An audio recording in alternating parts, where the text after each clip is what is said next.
Hello everyone, class fifth EVS chapter number 12 conservation of soil. यानी कि हमने अपनी जो मृदा है, मिट्टी है, उसका संरक्षण किस तरह से करना है, उसको किस तरह से सुरक्षित हमने रखना है।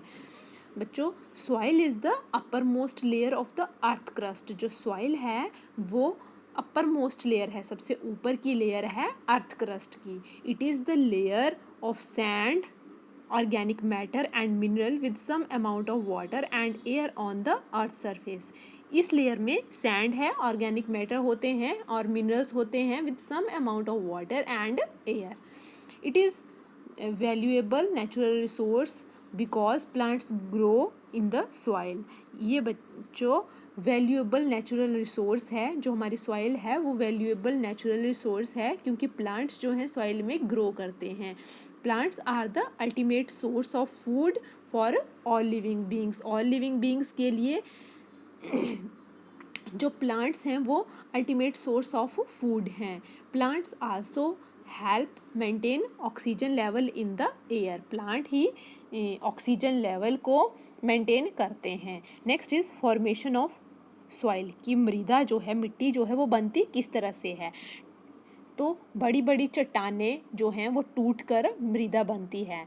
अब कैसे होती है वो? हीट पड़ती है सन से तो टूटेंगे। मूविंग विंड और रनिंग वाटर जो है वो जो रॉक होते हैं, बड़े बड़ी चट्टानें होती हैं, उनको तोड़ने का काम करते हैं। और इस तरह से कुछ सालों बाद वो हमारी जो सॉइल है वो प्रिपेयर हो जाती है। The breaking of rocks into tiny particle of the soil is called weathering। Next is structure of soil. तो बच्चों ये सॉइल का स्ट्रक्चर बताया है। Soil is made up of many layers. Many layers होती हैं। अपर मोस्ट लेयर को top soil बोला जाता है, मिडल लेयर को सब सॉइल बोला जाता है और थर्ड लेयर को बेड रॉक बोला जाता है। The top soil is the most fertile layer of the soil. जो टॉप सॉइल है वो मोस्ट फर्टाइल लेयर होती है। प्लांट्स जो हैं वो वहीं पर ग्रो करते हैं। Small animals like insect, earthworm and some micro organism live in this layer of the soil. They live in the top soil. Next is soil erosion, यानी कि मृदा अपरदन। The top soil is often carried by strong winds. Soil erosion जो होता है बच्चों वो strong winds के कारण होता है, हैवी रेन्स के थ्रू होता है। The removal of fertile top soil from a region by natural forces like wind, rain और river water is called soil erosion। जो टॉप सॉइल है, the removal of fertile top soil किन किन चीज़ों के कारण? नेचुरल फोर्सेस लाइक विंड्स के कारण, रेन्स के कारण और रिवर वाटर के थ्रू जो होता है वो उसको टॉप सॉइल को रिमूव कर देती है चीज़ें, जिससे सॉइल इरोजन कहा जाता है। The factors that cause soil erosion are called agents of soil erosion। That's called agent of soil erosion। Next is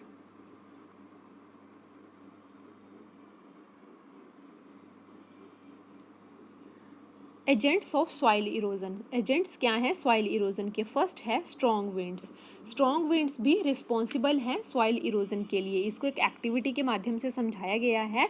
तो क्या किया गया है? दो प्लेट्स ली हैं, एक में लूज सॉइल ली है, दूसरे में भी लूज सॉइल ली है।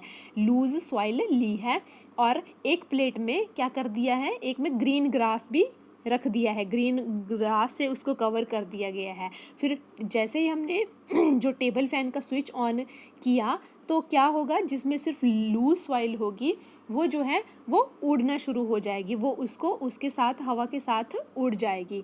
So strong wind is responsible for soil erosion. और जिस प्लेट में सॉइल है, लूज सॉइल है और ग्रास भी होगी, वो उसमें ज़्यादा असर नहीं पड़ेगा, परंतु जैसे ही फ़ैन का हम स्विच ऑन करेंगे तो जो लूज सॉइल वाली प्लेट थी उसकी सॉइल सारी उड़ जाएगी। नेक्स्ट इज़ हैवी रेन्स और running water is also responsible for soil erosion. तो इसे भी एक एक्टिविटी के माध्यम से समझाया गया है। Take a tray and fill it with the soil.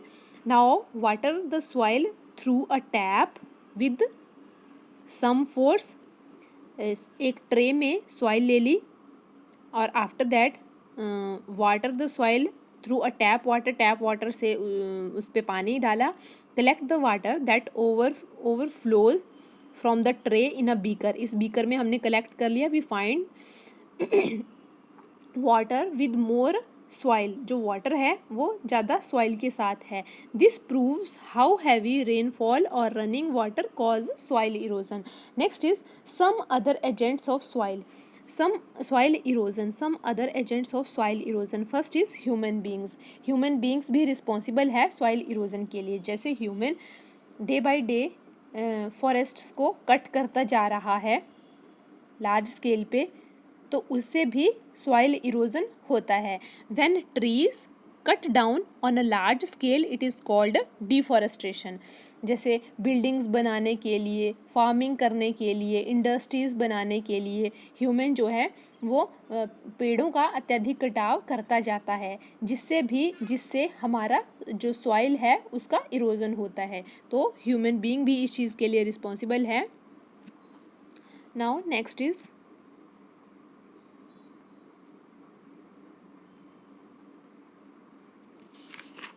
animals. When animal graze on the same area of land again and again the land become barren.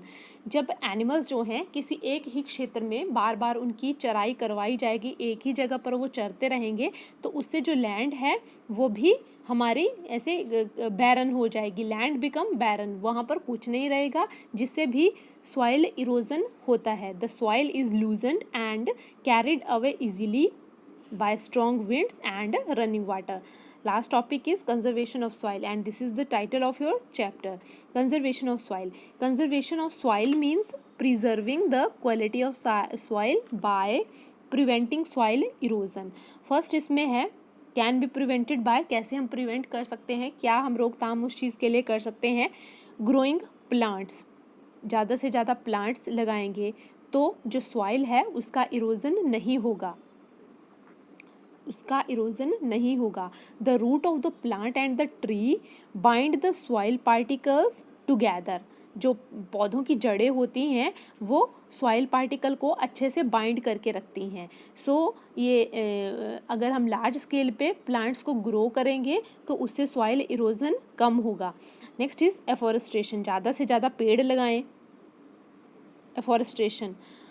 replanting of trees in forest is called afforestation, and which is also helpful in reducing soil erosion.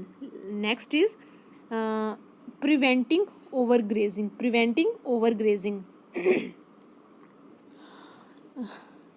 Animals की चराई कम से कम करवाएं. Grazing animal eat और trample young plants. They should not be allowed to graze on the same area for a long time. Same area पर animals को बार बार चराई के लिए नहीं छोड़ा जाना चाहिए. In this way the land will become barren and the rate of the soil erosion will be decreased. In this way the land will not become barren. अगर एक ही जगह पर उनको नहीं भेजेंगे, नहीं उनको लेकर जाएंगे चरने के लिए, तो वो जो लैंड है वो खाली नहीं होगी और जिससे जो सॉइल इरोजन है उसमें भी कमी आएगी. Next is construction of embankments बनाए जाने चाहिए, बांध बनाए जाएं जिससे हमारा सॉइल इरोजन ना हो.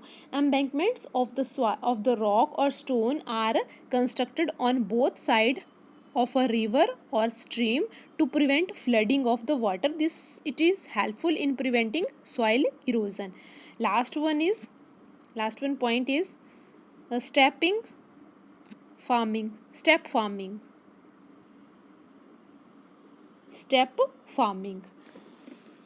इस मेथड से भी, स्टेप फार्मिंग मेथड से भी हम सॉइल इरोजन को रोक सकते हैं.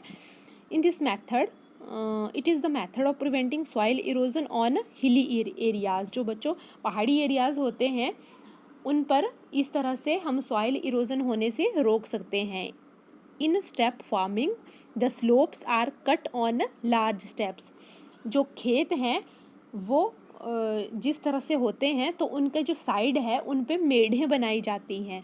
द स्टेप्स रिड्यूस, स्टेप्स उन पर बनाए जाते हैं। The steps reduce the speed of water, soil eroded from one step get deposited in the next step. In this way the fertility of the soil remain unaffected. तो उन पे मेढ़ें बनाई जाती हैं ताकि अगर इस तरह से हो भी तो वो दूसरे जो नेक्स्ट जो वहाँ पर स्टेप है, अगले वाले जो फील्ड की स्टेप है वहाँ पर वो रुक जाए। The step reduce the speed of the water, soil eroded from one step get deposited in the next step. So that's all about conservation of soil. Thank you.